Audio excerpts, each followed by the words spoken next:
Hello, everyone. It's really wonderful to have the chance to talk to you all about my vocation. Um, it's probably new to many of you to know that a religious life is not the only form of consecrated life. For example, there are hermits, there are consecrated virgins, there's consecrated widows, there are societies of apostolic life, and my own vocation is the vocation of secular institutes. What we have in common as consecrated people is that we all make vows of poverty, chastity, and obedience. We all have various requirements like to pray the divine office, the prayer of the church, to attend mass daily, and to make an annual retreat. So all those we have in common as consecrated people.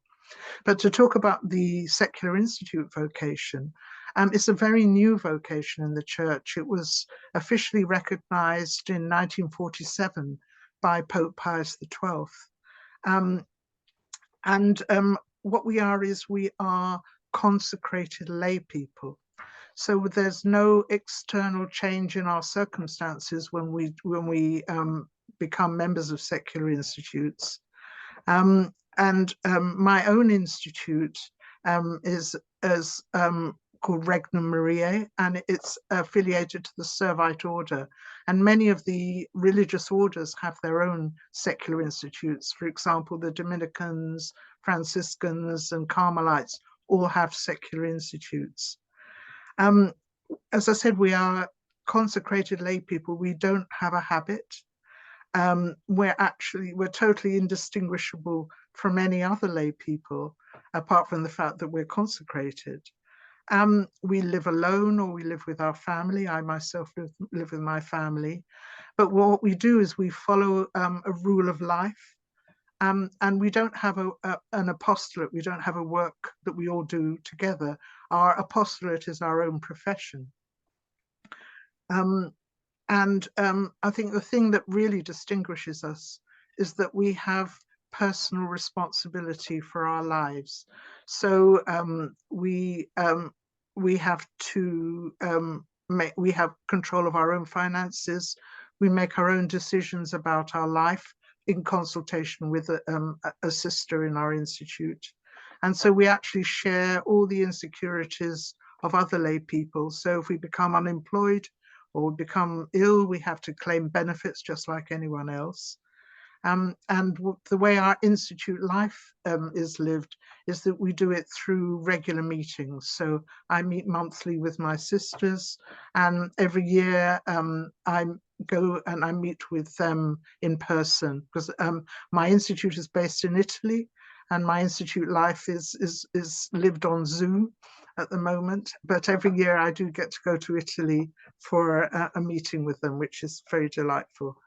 Um, right, so that's what institutes are, but probably when I tell you about my life a little, you'll understand more of what it means to be in a secular institute. And my background is that I was born into a Jewish family. My family are observant Jews, so I grew up with a good knowledge of Hebrew and of the Old Testament, and very much immersed in the Jewish faith. Lost my faith as a teenager, as many of us do, and became very interested in politics.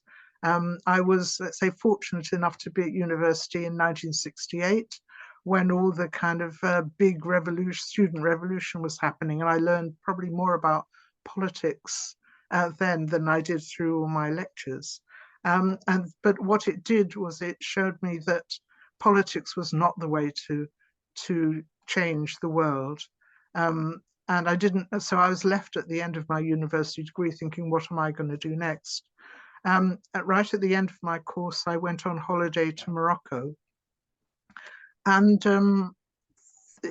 there I went into the desert there, and there God found me in the desert. He said, here I am. I mean, I wasn't looking for God. God came and found me.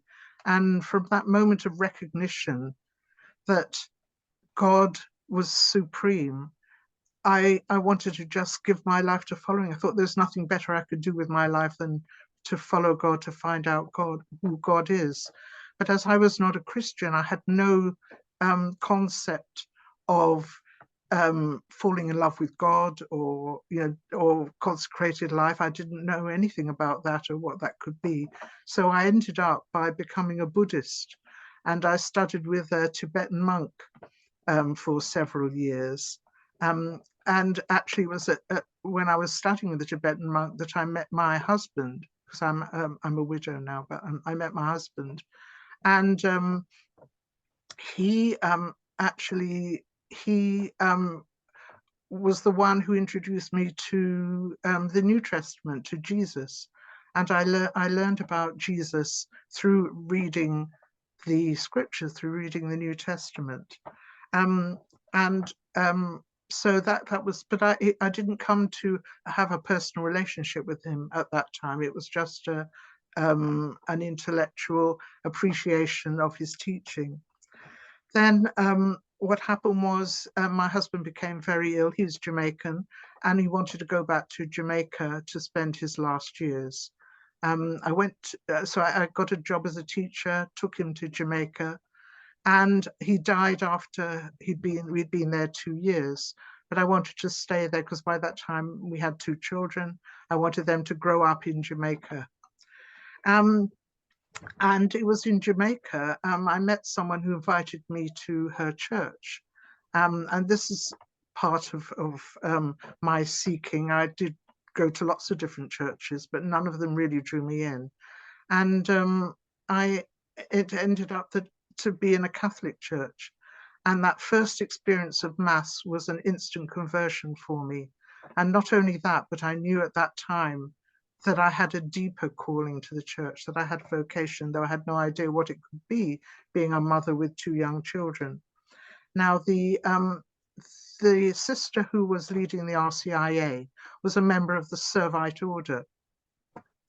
And she kind of took me under her wing, and she was telling me all about the Servite order. And I became very, very interested in it, partly because one of the 7 founders of the Servite order had the name of Alexis. I thought, that's very interesting. And the other thing I found out about in Jamaica was I found out about secular institutes, because in Jamaica they had secular institutes. But at that time, my life was very, very difficult. It was quite a tough place to live there. And eventually I returned to the UK. And there I was studying computing and going to daily Mass at a church nearby my college. And there I met a member of the Servite Secular Institute. Got to know her very well. And that's when I came to realize that this is where God was calling me. So that's how I ended up as a member of a secular institute. And because secular institutes accept both single women and widows, it meant that I was able to become a member, being a widow. Right, so my typical day, because I'm a widow, I'm a grandmother, I'm retired, I'm living with family. So my daily life is pretty much like any other retired person. So apart from the prayers that I do, so I wake up quite early in the morning because that's the only time that I can be sure that I won't be disturbed by other members of the family. So I wake up quite early and spend some time in prayer.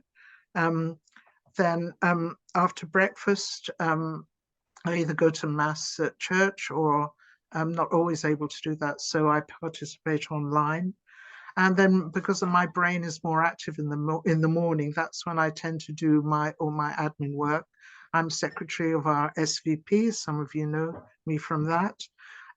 Websites is one of my own particular apostolates. So I built and maintain the website for my institute.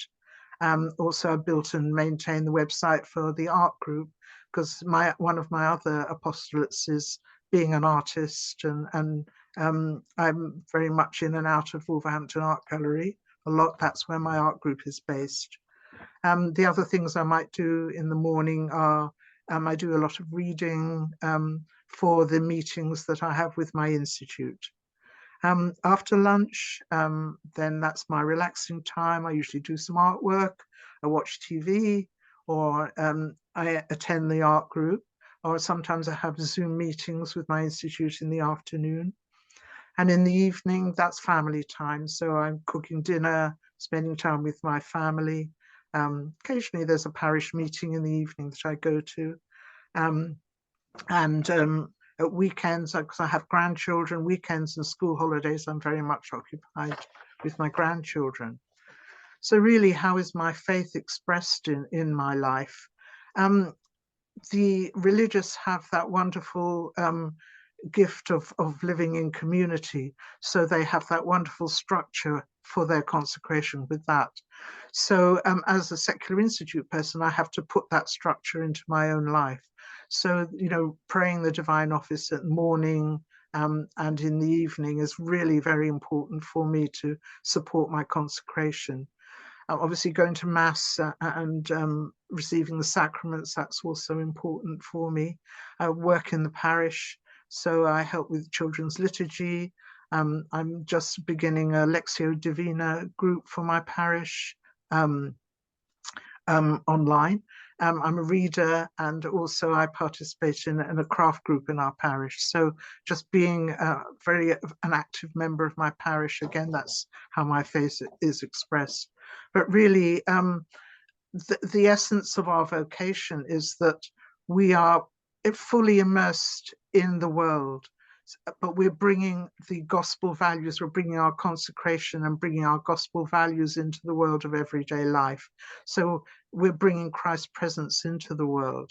And it means that, I find in work situations, often there are moral choices to be made. So I'm hoping that I bring my Christian faith into those choices I make, and sharing those choices and my views with other people in the workplace. That's how that's my apostolate of evangelization, if you like. I think the challenges in the secular institute life are having this personal responsibility for living our life of consecration, for managing our own life, managing our own finances without the support of the community structure that religious have. Again, it's a challenge that we have no financial support from our institute.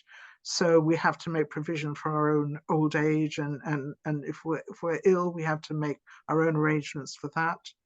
And also, as the other sisters are talking about, there are always going to be tests of our commitment, often through challenging interpersonal relationships, through different situations that we find ourselves in by God's will. For my own personal situation, I just a few years ago, God called me to change institutes. So I changed from the institute I originally joined to another Servite institute, Regna Maria, which is based in Italy. And that required me to start learning Italian at my advanced age. So that was a real challenge. And also living my institute life on Zoom. I don't have that so much of a personal interaction with my sisters in the institute as I would if I was still in an institute here. So that's the main challenges. But the joys that I want to talk about is really the vows have given me an immense freedom. So the obedience, that freedom to do God's will, it means you accept whatever situation comes on, because this is what God is asking you to do, and knowing that God wants the best for me. It's a great joy to do whatever he calls me to do. In poverty, it's not a matter of not having money, it's a matter of being able to let go, to be non-possessive, and to let go not only of material things, but not to be possessive of ideas, of attitudes. So that sense of freedom that you get through not feeling obliged to cling to things. And chastity, that freedom to love a great many people and to receive love from a great many people, and to see it as an expression of God's love for me, and really to become more authentically the person that God created me to be, the better to do the task that he created me for.